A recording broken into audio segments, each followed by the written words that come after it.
To everybody who doesn't know me, I'm Francesco Frugiuele. I'm founder of Kopernicana. It's an immense pleasure for me to introduce one of my personal heroes. I must say that. I already told you that. Aaron Dignan. Ciao, Aaron. Ciao, how are you? I'm fine. I just want to say a couple things. I'm a big fan of Aaron's work. Uh, what you wrote on your book, what you did with your company, the Ready, starting from the Ready. Aaron is co-founded different things, and the Ready is Supermanage. Murmur was a great experiment. I participated in that. And You were the one. I was one of those. And your vision into organizational design shaped a lot of what we did with Copernicana in Italy, especially the US campus.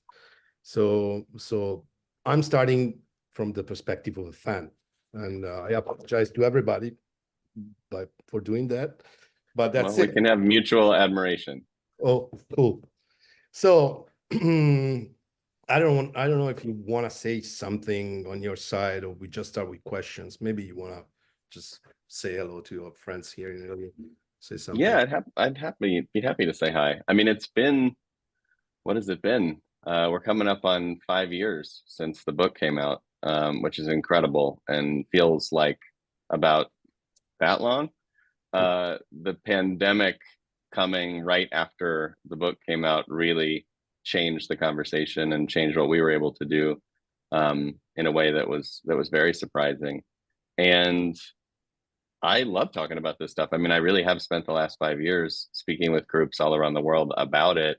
What's funny about it is that I don't really think of myself as any different than anybody else that I talk to. We're all just experimenting together. I just happen to collect a bunch of experiments and tell the story of them. That's what I like to do. But most of the people that I look up to are out in the world doing the work. And so it is really fun to meet and to find out and to hear stories and to share challenges. And I know a lot of why the podcast of the same name as the book resonated was that we all doing the work out in the world can feel very alone or very frustrated or very held back at different times.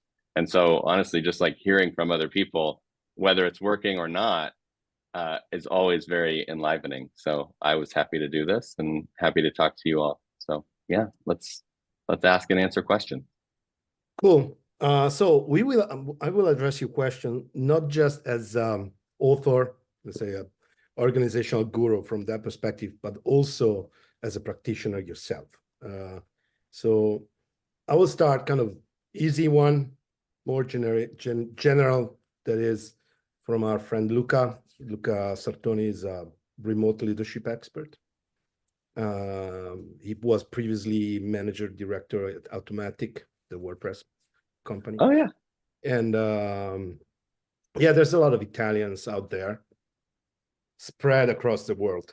And yeah, we worked with Automatic briefly. So yeah.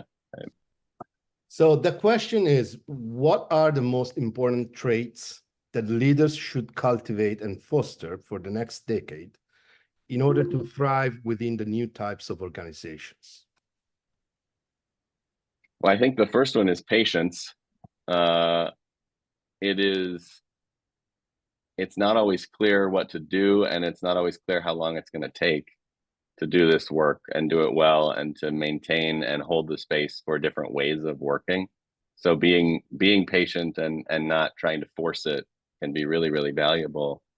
I think the thing that we've learned is that you need to be able to vacillate between clarity and leadership and voice and that kind of founding energy for a team, for a company, for a community, whatever it is, and also being able to leave enough space for that thing to self-govern and self-heal and adapt and move and change. And I think I've made so many mistakes in my career of where to be on that spectrum, right? Am I telling people what I think needs to happen? And am I really driving a vision?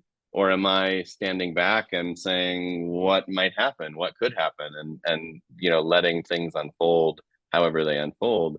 And I feel like, yeah, often I've been too far in one direction or the other. So I think leaders need to build that capacity of judgment. When do I need to push? When do I need to pull and step back? And when you create and hold space for people to work differently, that's a lot of what it looks like, in my opinion.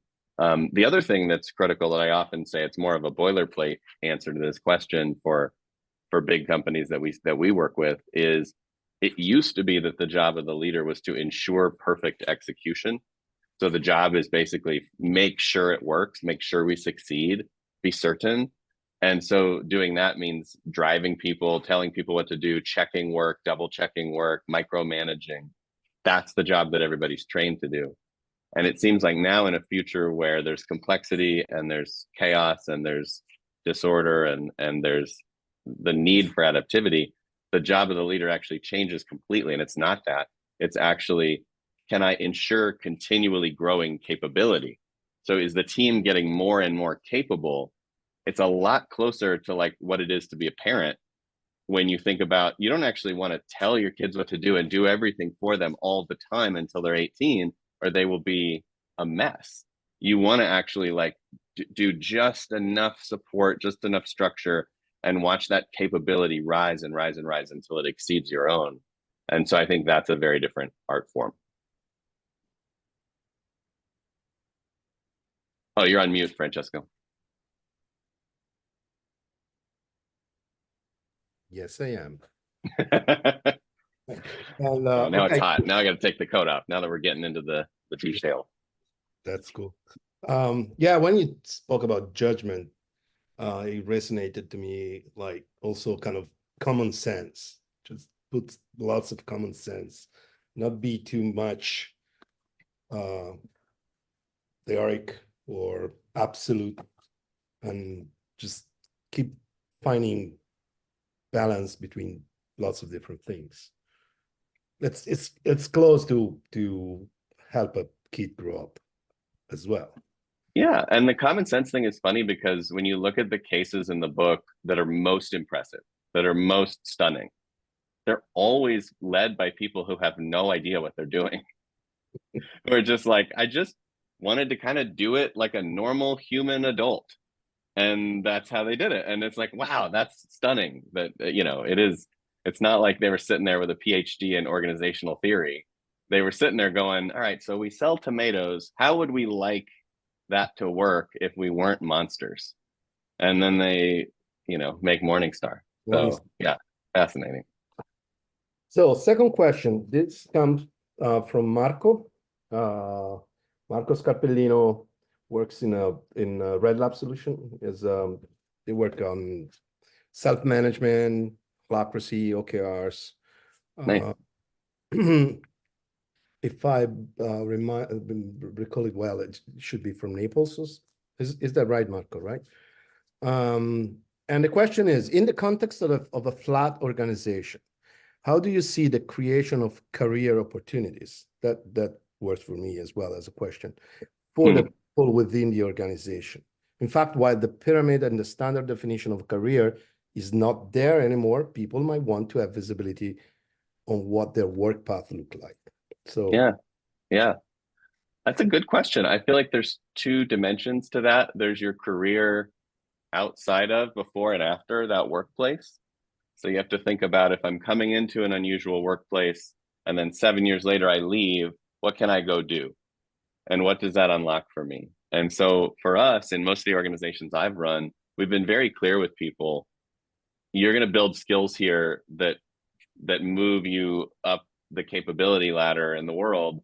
When you leave, if what you've been doing looks roughly like what you want to do next, we're happy to say that that's what you were. So if somebody comes in and they do the job of a CMO and they want to go apply for a job as a CMO, they were our CMO. That's fine.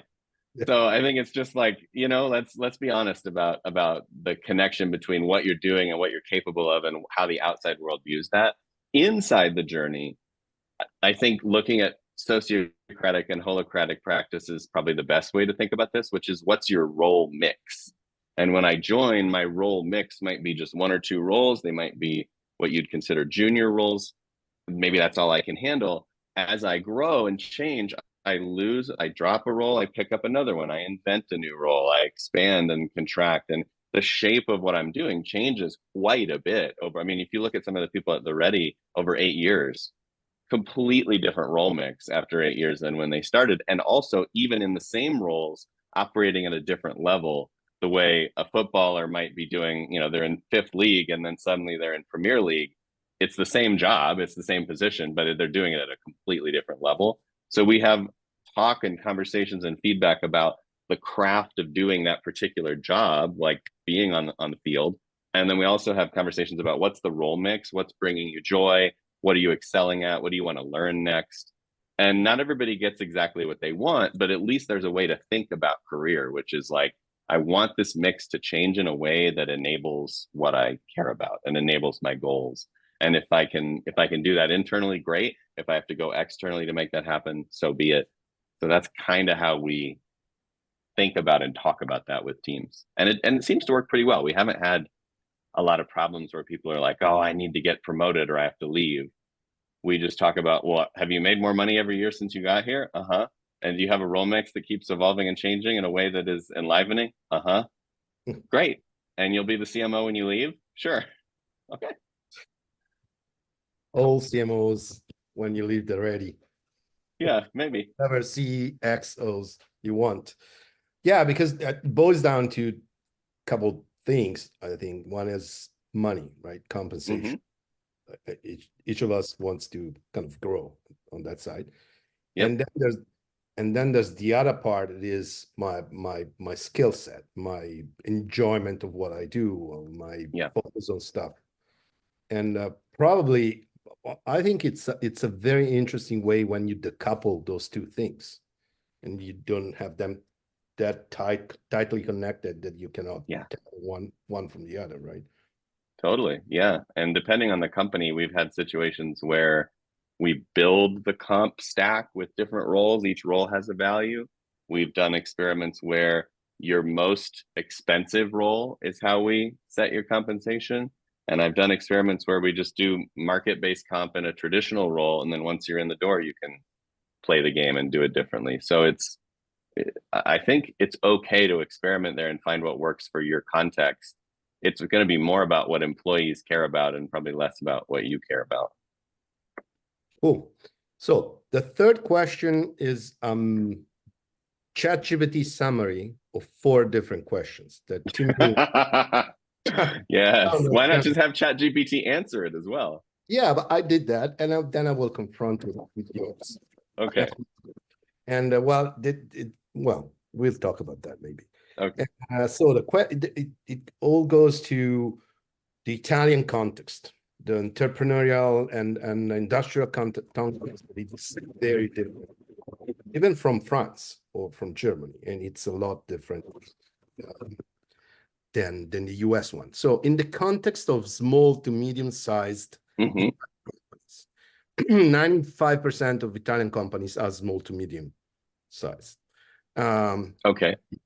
Often with a strong paternalistic culture, right? The same owner or the family owned that company for generations. Is a small, medium company, and there's this history of entrepreneurial management. What are the most effective strategies and initial steps to initiate a transformation from a hierarchical to a more open, verticalized, horizontal organizational model? Additionally, how do you manage the potential resistance from those who might lose power in this process? And what is the typical time frame for having some significant change? Yeah. Well, first of all, that's not always going to work. So there's so many times that we've dealt with, a family-owned business or a very tightly held business, and they may say that they want to be different, but what they actually want is the story of them being different, not the lived experience of being different. Right. And so it feels and sounds good to say I gave power to the team, but to actually do it, not so much. And so we've had many projects that fall off because it's like, wait a second, you don't actually want this. You just want to say that you did this. And that's very different. So that's the first risk. But I do think if it continues, the place that I always start the conversation is you are not losing power. You are changing the nature of your power. And the reason that I use the example of the stoplight versus the roundabout in the book is because it illustrates this principle perfectly. So if I ask that leader who has more power, the designer of the roundabout or the person who's actually controlling the lights of the stoplight, now we have to talk about what is power. Right. So if what power is I say jump and you all jump, then the stoplight person has more power. But if power is I get exactly the result I want and I get to sleep in and eat breakfast in bed, then that's the roundabout. So which power do you want? You know, do you want to have a business where you're critically important and if you leave for a weekend to go on a vacation, everything falls apart? Or do you want to have the sort of business where you can hand it down to the next generation and not have to worry about it, not have to worry about who's running it because it runs itself? So I think we have to spend a long time talking philosophically about what kind of power do we want and what does that look like? And then talk about how do the people within the system take on power and exercise power and use power, because it is a power multiplier. And also, what are the places where you do really want to reserve that input or that connection to the work? I mean, I don't want to actually do nothing. I want to add value. I want to do my work in the world. So I don't want to actually have a company that doesn't need me at all. But what I do want to do is spend all my time in a couple roles that really give me life. And so that means focusing. And so I think I would work with those family offices and leaders about what really gives you energy? What really gets you excited? And when you see people doing this well, you know, like the Ferrari movie that's out right now in the United States, like maybe I really care about racing, or maybe I really care about design. Go do that. Stop running the whole thing and just go be the owner who focuses on the thing that they really love. So I think that's the starting point. I think the actual practices of how to get there you all know really well, but to me that conversation, if it doesn't happen enough and as expansively as possible and as honestly as possible, then you're more likely to be screwed later on when they're like, oh, this is really scary, I don't like it. That's cool. So Yeah. do you figure some initial steps for such a type of company? So small ones, where would Yeah. you start from? I mean, I'd ask the Ready team this; they'd probably be better than me to answer. But I think that historically, what we've liked to do is start with meetings, because meetings are a microcosm of the culture. So if you have a meeting and you observe it, you pretty much know everything you need to know. And the smaller companies are nice because everybody can fit in one meeting, so you can really see the whole thing. You can see all the power dynamics. You can see the information flows. You can see the gaps in understanding facilitation and process. You can see the lack of role clarity. You can see the lack of decision-making paradigms and processes. It's all there.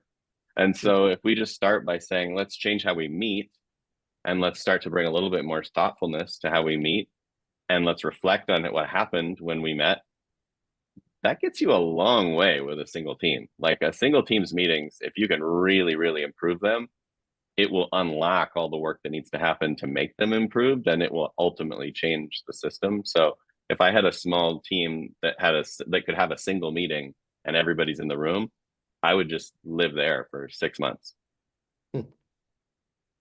Cool. Thank you. And well, you already told us about patience as I don't have it, but I told you. Yeah, and you don't have it. Well, you didn't need to have it. Not as much as I'd like, is what I mean. And so the thing is, there's a part of this question that we always are addressed with, that is, how much time does it take to change in a meaningful way a company from a traditional way to a non-traditional way, let's say? How long do you have? Yeah. No, I think that is a scale-based question, because really big companies are not big companies. They're collections of small companies, or collections of smaller units of value, units of creating value. So if you think about like Dunbar's number as an example of how big a community can be before everybody doesn't know each other, or the way W.L. Gore from Gore-Tex set up their buildings. That was about 150 people. So even if we're generous, let's say 500, but somewhere between 150 and 500 people, you stop being one thing, you start being many things. And so the real question is, how long does it take to change one thing? Right? Because if we're going to try to change many units, that's fine. We can do them at the same time or at different times. But how long does it take to change a unit? And so a unit might be a business unit, a function, a region, a single store, whatever the case might be. But whatever that unit is, it's going to be somewhere between 1 and a few hundred people. And what we've learned is that it takes more than 4 months to get enough things going and enough maturity building that you can feel and see the difference, that you can start to be like, this is or isn't working. And it often takes 1 to 2 years before you feel like most of this unit has competency in sensing and changing and iterating on how they work together without help. So it can be a multi-year journey. And when you look at the really popular case studies, it's 10 years before they are masterful, before it's like, oh, this is going to stick for decades. And most people fall off before that. So I feel like you get like around 6 months, everybody can feel that things are changing. Around 1 to 2 years, they feel like we might have this. We can do this ourselves. Maybe we can fire you. And around 10 years, it's like, we're really good at this. Yeah. So that's how I think about it. That sounds about right to me as well. Yeah, is that your experience? Yeah, that's well, I won't speak about my clients. Some of them are in this room. I will speak about ourselves. Yeah. Work the same way. It Yeah, took months for sure. And we started from scratch saying we want to work this way, and still took months and years, and then it's well, in 2 years, the ready will be 10. So then we'll actually have our shit together. Cool. Yeah. We'll have a party. So the fourth question comes from Giorgio. Giorgio is managing director with Giacala. Giacala is a very big MarTech company in Italy. Yeah. And before this job, Giorgio successfully transitioned his organization, 150 people, into a self-managed organization, right? Wow. So this is just to give a context why he's asking this question. What are now is in a big company because he's been acquired, right? So what are the strategies for maintaining alignment and cohesion in a decentralized organization as it scales, especially in large, globally distributed companies with geographically dispersed teams? Yeah. Alignment is such an interesting word because I think we all use it differently. So there's the question of like, does alignment mean we all have to do things the same way? Or does alignment mean we're all rowing towards the same place? Or does alignment mean we always agree? What does that mean, right? And so what I find is like, if it's the first one, if it's I wish everyone would do things the same way, I don't agree. I think where big companies get into really big trouble and global companies get into really big trouble is when they try to be one company culturally and operationally. And they like try to get 10,000 people to all behave and lead and grow and play in the same way. Like that is, I think you can get 150 people to play in the same way, but not 1,000 or 10,000. So that's the answer to the first question is don't do that. In terms of alignment of where we're going, I think it's this little kind of meeting as we go and checking in and calibrating thing that I really like. And when I was studying this stuff, I became enamored with one company in the Nordics where they were doing their quarterly kind of goal and strategy work in a way that felt really exciting, where it was instead of everybody creating OKRs from the top down and saying, all right, this is our strategy, now this is our, and it all kind of unfolds and everybody has to add up to the CEO's plan. What they did is everybody wrote their strategy at the same time on a note card, basically. And then they shared it left, right, up, and down. And then everybody had a chance to adjust based on what they saw. And there was no requirement that it all added up to anything. So it's kind of like everybody tell everybody what they're thinking, and then everybody make one adjustment, and then let's see how close to coherent we can be. And I think as you practice that art form, you care about coherence, right? You want it to be one entity generally moving in one direction. The danger of over coherence is that you become at risk, right? You become moving only in one direction with no backup plan, with no innovation, with no alternatives. And so you can imagine, if you were really focused on coherence and you were Amazon in 2002, you would have shut down AWS and said, we don't need to do that. We're a bookstore. And then they would have lost out on a $20 billion business that most of the internet runs on. And so I think we want to be coherent enough, but not too coherent. It goes back to the conversation about leaders and balance. So I think that's my goal for alignment, is like, let's communicate with each other about what we think is important and where we're headed on a rhythm. And the folks at the Ready do this with some pretty elaborate and thoughtful strategic operating rhythms that they teach clients, where there are different intervals for how those check-ins and meetings and conversations go that create certain kinds of outputs that we talk about in the book a little bit.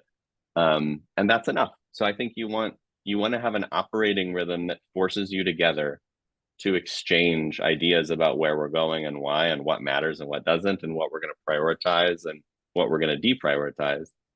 And then you want to leave a little room for wiggle. Well, that resonates a lot with another question, that is, how do you balance the need for structured processes and the flexibility required for innovation in an organization undergoing transformation? I will give you context on this later on.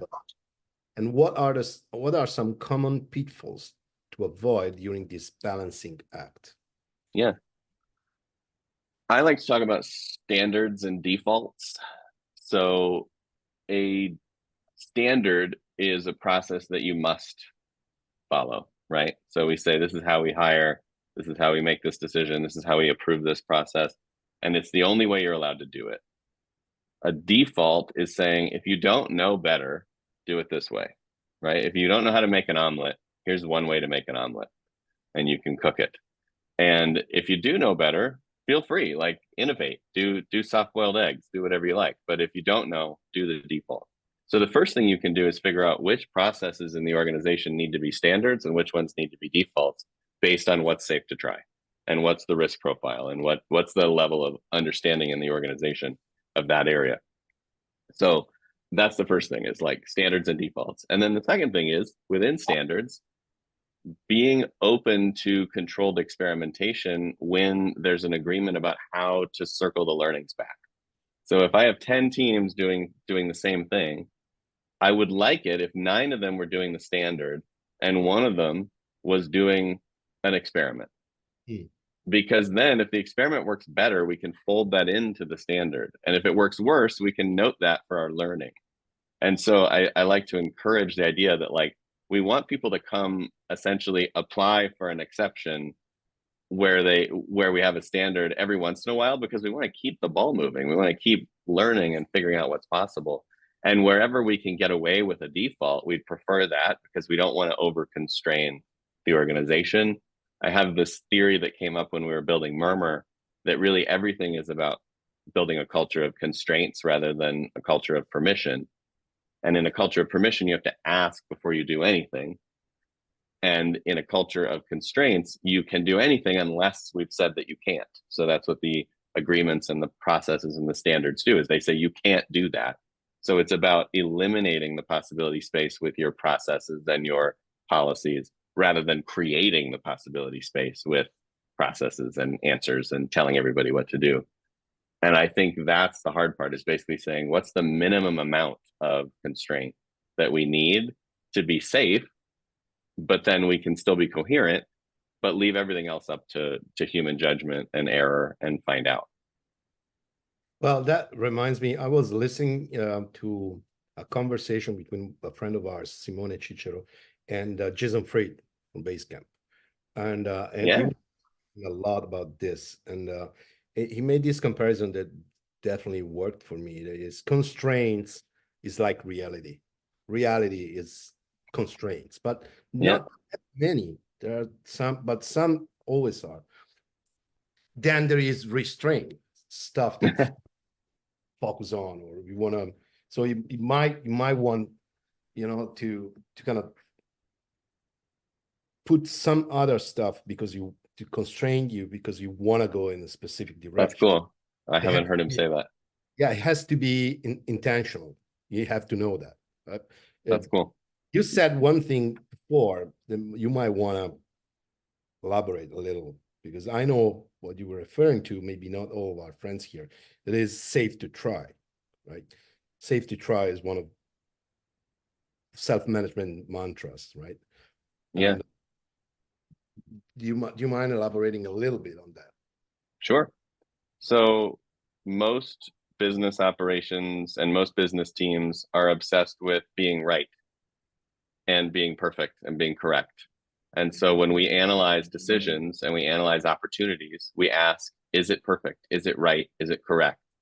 And so that means we want every T to be crossed, every I to be dotted. And what people will do is they will poke holes wherever there's a hole to be poked and find ways to say no to most innovations as a result because they don't know. What safe to try really says is it good enough for now? Is it safe enough to try? And so that means, is there anything that we can see that would tell us that it would actually harm us to pursue this? Is there evidence? Is there history? Is there a signal that this might do something to us that we can't fix, that we can't walk back, that we can't learn from? So in Amazon, they talk about type 1 and type 2 decisions. Some people talk about one-way doors and two-way doors. If you walk through the door and you can't go back, that's a really dangerous decision to make. You better make sure you want to be on the other side of that door. So when we talk about safe to try, we're trying to teach and build a capability in the team to evaluate the risk of a decision and to learn how to scope the decision down to a level where it is safe to try so we can learn something. So my favorite example of this is if we have a building that we run and somebody says, I want to open an Italian restaurant in the lobby. It's going to cost $2 million. How does a safe to try perspective analyze that decision? Well, they say, we don't have any information that people want that. It's expensive to do. $2 million is more money than we have in the bank. That's not safe to try. In a traditional business, those holes that I just poked would mean that's the end of the discussion.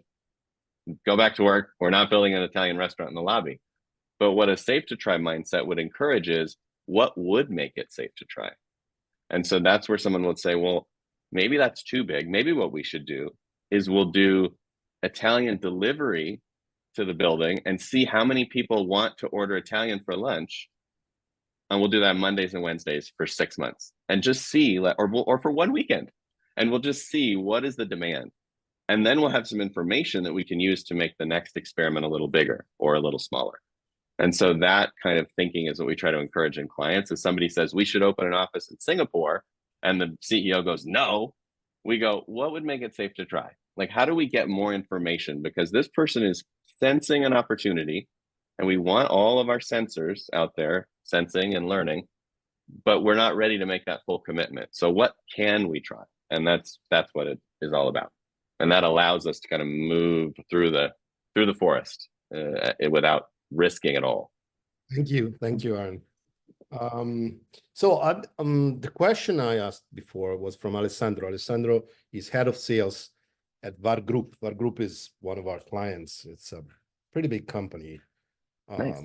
5,000 people that want to go in what we call an open organization. Let's say like go towards self-management in a strong way. But it's a big company, so it's taking time, and we started less than a year ago. So that was one question. And the other comes from Francesca. Francesca is the CEO of the company. And Okay. it's kind of long, so I will just try to read it. Horizontal organizations, distributed leadership, simplification, autonomy, a more fluid communication, transparent and accessible information, Wow, all this is beautiful and widely. Thank you. This is a very good concept. In this type of organization, the individual is the key to success, but not everyone is the same, and many want to be at the center or at the top and do not accept an horizontal integration.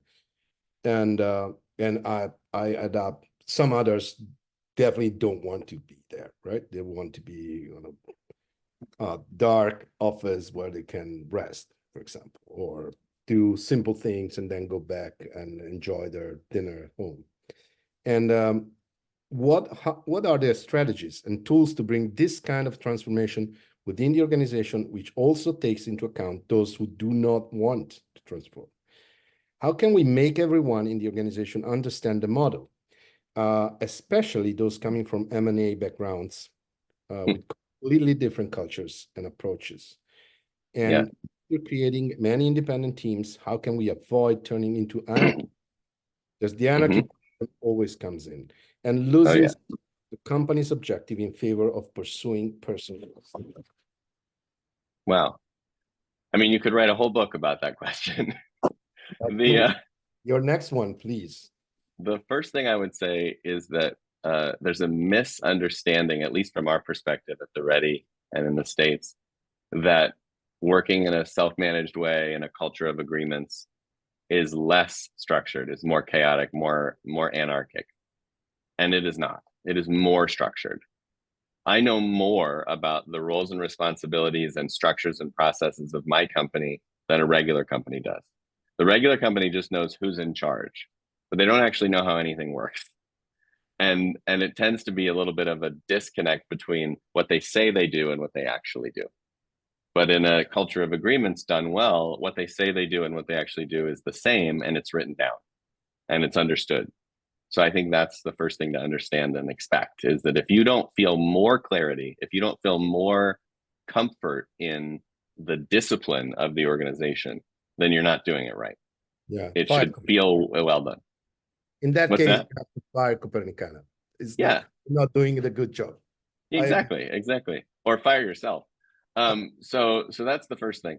The second thing is that we want people to accept the invitation to work differently. So in the question, it said, can we make people do something? No, we can't. And in fact, most of the case studies in the book have people that leave and people that join, right? When Hire made their transition, 20,000 people stopped working there over the course of several years. And 40,000 new people chose to work there because it was so appealing to them. So I think part of it is you're going to have people that don't want to play. You're going to have people that want to play that don't work there yet. So you have to accept that and be committed to the way things are going to work is the way things are going to work, and that's okay. And I think that allows people to play the game differently.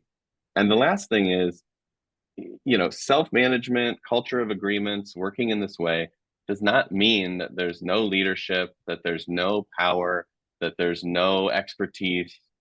If you really, really, really make it flat, it won't perform well. It can't be flat on every dimension. And the way I think about this is like the culture of agreements is we all agree that we will use our consent and our evaluation as a group in places where we have the privilege and the right to decide to choose the way we operate. So if we want to choose to put someone in charge of something and we have the ability to take them out of charge through an agreement, that's okay.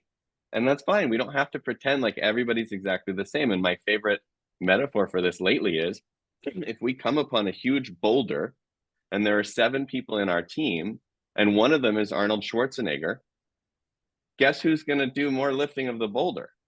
Not me, because I'm in a flat organization with Arnold. Arnold, because he's Arnold.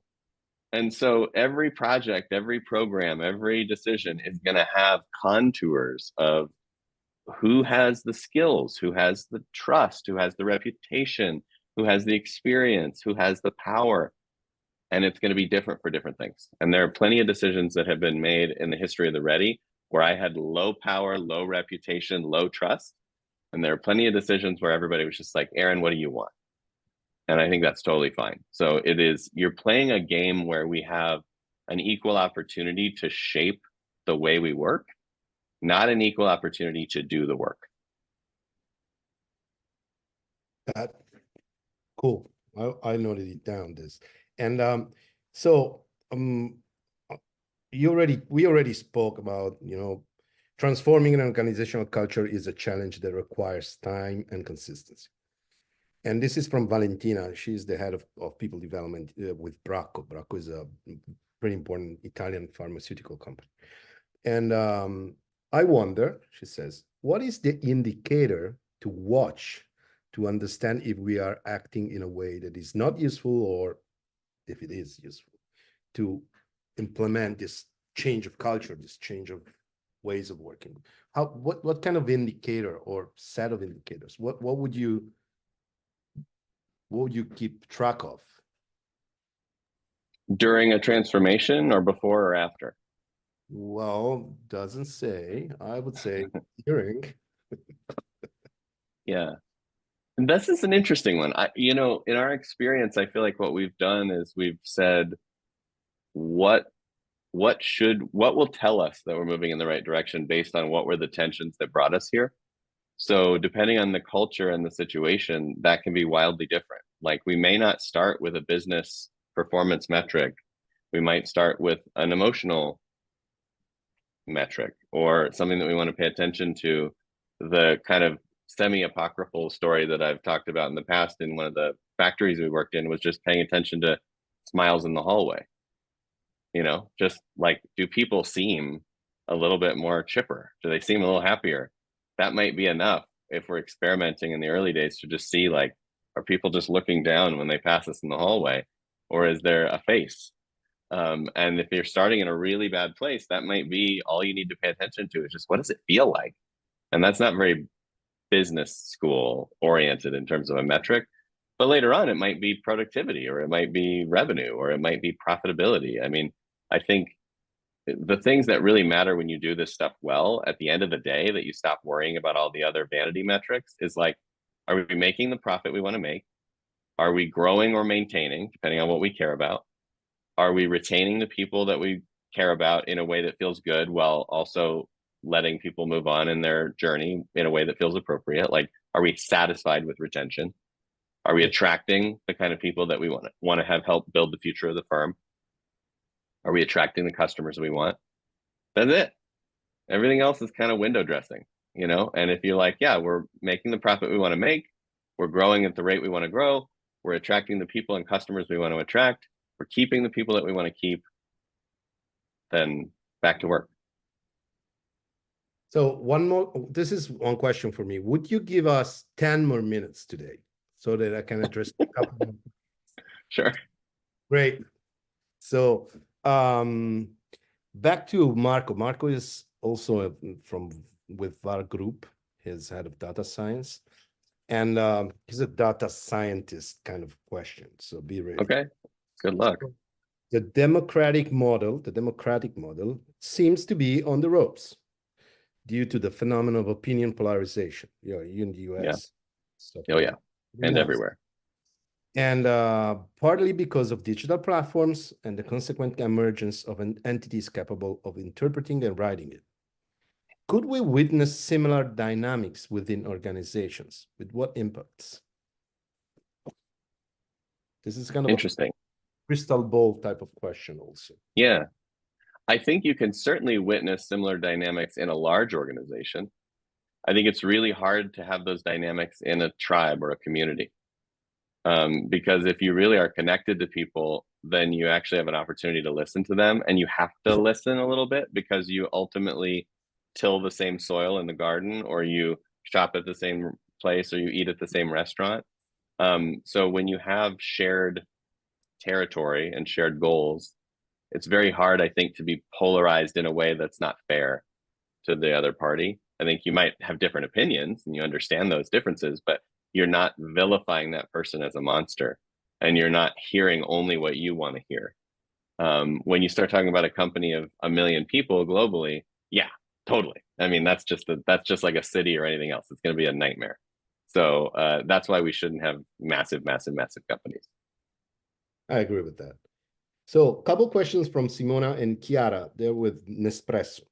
And okay. So they ask two different things. One is, what are your thoughts on teal organization? And I'll link Uh-huh. that. And the second is, how much can cultural differences impact organizational transformations? Yeah. I mean, teal is just another word for it, right? I have certainly spent time hanging out with Frederick and talking about this stuff, and it's just we all use different language to describe what's going on. What's dangerous about labels is if labels become dogma and they become the only way to do something and they become like magic, then that's not helpful. So I think it's better to be descriptive. Like when you say teal, what do you actually mean? Do you mean autonomy? Do you mean transparency? Do you mean consent? Do you mean bringing your whole self to work? He did us a favor of defining it in his book, but do you mean something else? So I think just talk about what you actually mean in terms of principles and ways of operating. Hmm. But yeah, I have no problem with teal. I like teal stuff. We started responsive years ago. We like to talk about self-management. We like to talk about self-organization. We like to talk about cultures of agreements. Pick your label, and I love it. Cool. So Um, can I jump into this? Because yeah, I please. think beneath this question, there's another question that is, let's call it whatever, right? Teal Sure. stuff. But do you figure that this is the future of the organizations or what? I think that remains to be seen. I think that historically and generally, the best way to do something is not the way that most people do it. If you think about running or exercising or singing or dancing, the best way to do it is not the way most people do it. And what becomes mainstream, right? Like the most popular book last year was not the best book last year. The most popular movie last year was not the best movie last year. And so I do think that the way we work will continue to be a bell curve of there are some really bad ways to work, there's some okay ways to work, and there's some incredible ways to work. And the people that choose to care will be over here. And I hope, and I think the desire of the ready has been to like move that bell curve a little bit to the right, because it'll always be a curve. But if we can move the whole thing to the right a little bit, the worst thing won't be the worst it's ever been, and the best thing will be a little better than it's ever been. And I think that's the best that we can hope for. But it's very, very easy for this stuff to get disrupted by systems. And so the problem is when you work in a world where the way money is lent and borrowed, and the way stocks are traded, and the way businesses are founded, and the way fiduciary duty works, and the way, like all that stuff is working for the middle of the bell curve. And so if you're over here, it's going to slowly tug you. And it's only by the grace of our commitment and choices that we kind of stay outside of that averageness. Well, that's very interesting. And back to cultural differences. How do you Yeah, think big time. the impact? Every yeah, every culture that I've spent time with, and I haven't done a ton of transformation work around the world, but I've done a lot of speaking and workshops around the world. So you have to kind of take me with a grain of salt here. Um, but every culture has its strengths and weaknesses when it comes to self-organization and working in this way, right? There are some cultures where they're naturally more inclusive, some cultures where they're more hierarchical, some cultures where they're louder, some cultures where people are quieter and more hesitant to speak, some cultures where they like to talk and talk and talk and talk and talk and never make a decision. It's, like take a Dutchman and an Israeli person and a Japanese person and an American and put them on a team and be like, figure it out and see what happens. Like it'll be interesting because there's very, very different approaches to how we communicate, how we get work done and all that. So I think first is to accept that. And then secondarily, what I typically tell teams when they ask that question in whatever region I'm in is look at what's required of working this way: transparency, consent, test and learn, working, moving with a little bit of speed, autonomy, trust. Look at your culture, figure out what's going to help you do that stuff and what's going to hold you back a little bit, and then decide, do you care more about preserving the culture or more about moving forward in working in this way? And you don't have to have a right answer. You can be like, you know what, we're going to work this way, but we're going to be a little bit slower. than an American company, and we don't care. Great. We're going to work in this way, but we're going to be a little bit more, conversational and inclusive. Great. We're going to work in this way, but we're going to be a little bit more hierarchical because that's just who we are as a people. Fine. But you have to at least acknowledge that and then decide, like, what's the trade you're willing to make? Are you willing to trade your own culture a little bit to be a little bit more that way? Because it's certainly what we're doing, right? My culture tells me to be a loud, in charge CEO and be Elon Musk. And I choose not to do that. That's me denying my culture. Right. You have to make the choice. Are there things you want to preserve and protect? I totally appreciate that. Are there things you want to deny? Go for it. But there's always pros and cons. And I've never met a culture where they don't have something that really helps and something that really hurts. Well, as long as we preserve Italian food, everything else, yeah, no doubt, left out. And strong agree. So actually I have one more question, and it sounds a little bit like a checkout question to me. This comes from Carlo is the artist, I would say the art genius that designed your book's cover, as well as all the other books cover in Ayros. Is a great guy. Nice. Yeah, beautiful. And this is an artist kind of question. Hello, Aaron. According to your experience and sensitivity, could you suggest 3 fundamental words, ideas, values, or concepts that humankind can treasure to move ahead in the next decade? Yeah, that's great. I love that question. So easy. To move ahead in the next decade. I mean, the 3 words so in working on the book, we tried to distill and distill and distill, like, what does all this mean? Because there's so many different movements. There's agile, and there's DevOps, and there's holacracy and sociocracy and teal and da da da da. And when I took all that and kind of really boiled it down, there were a few words that came to mind and a few ideas that came to mind. The 2 that ultimately showed up in the book in terms of ideas were people positive and complexity conscious. And people positive means that you generally assume that people are good and trustworthy and worthy of respect, and that they'll work hard on something they care about, and that they'll do the right thing, and that you can give them responsibility, right? That's what that means. And the alternative is to be people negative. And then complexity conscious was admitting that the world is not a linear system, that most of the things we care about, from the weather to politics to culture, do not work in a cause and effect way. They work in a very chaotic, multifaceted, systemic way. And so to play with them and to change them, we have to be willing to try things, and we have to be willing to test and learn, and we have to be willing to be wrong. And we have to stop believing that we know what to do, and that instead we just actually try things and then steer the boat. Don't just set the boat, steer the boat. So those are I think if culture actually took those 2 ideas and just did them, that'd be great. Like, if we just trusted people and we just treated people like adults who are worthy of respect and listened to them, and we actually accepted that we couldn't predict and control what's going to happen, I think that would be profound. So yeah, that's what I'd like to try. I personally am still working on that, but it's a journey. I think it's a work you never stop doing, right? Yeah, exactly. So, well, my checkout would be, I didn't address any question on AI because I just wanted this meeting to be the only meeting today with that doesn't. with no AI in this conversation. It will be the same for me. This is my only meeting today without AI as well. Exactly. So, but yeah, I don't know if you want to speak about that, but it was a disclaimer. We know that it's coming, but we're focused on other stuff.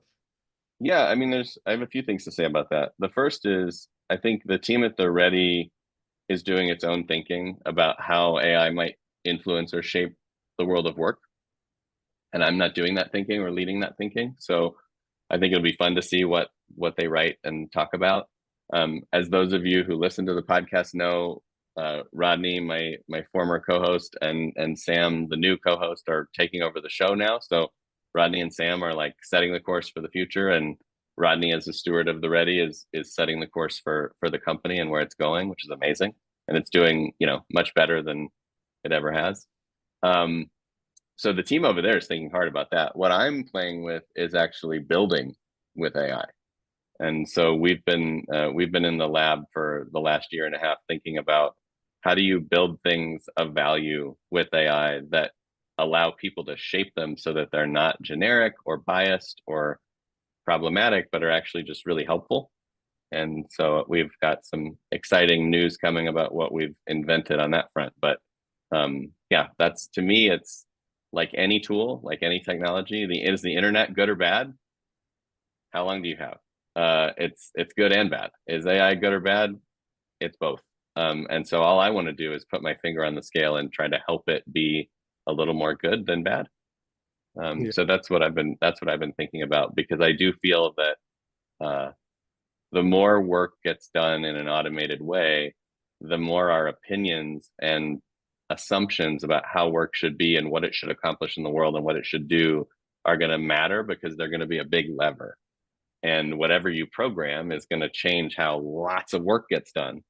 And so I feel strongly that it's important to play with that. So that's what we're doing these days. Yeah, well, to my colleagues today, I played with some of Aaron's stuff on our Slack channel. So I got snippets of your life in my inbox. That's funny. I did see that. That's the first thing that we created. Yeah. That was cool. Well, thank you, Aaron. It was a blast to me. I really enjoyed this. It was great fun. Likewise. Yeah. Thank you.